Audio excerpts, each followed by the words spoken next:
రెక్కల నీడలో సేద తీరాలి, స్తుతి గానాలతో నిండిపోవాలి. ఎన్నన్నారా అని నువ్వు మళ్ళా వాటి వైపు చూసి చింత పడ్డావా, నువ్వు ఆ యేసయ్య చేతికి అప్పచెప్పనట్టే. ఇదే షరతు.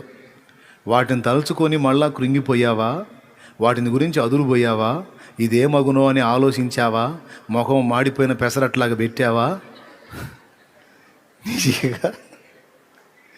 నువ్వు అవి యేసయ్యకి ఈనట్టే, నేనెత్తనే పెట్టుకున్నట్టే, సగం స్టీరింగ్ నువ్వు తిప్పుతున్నట్టే.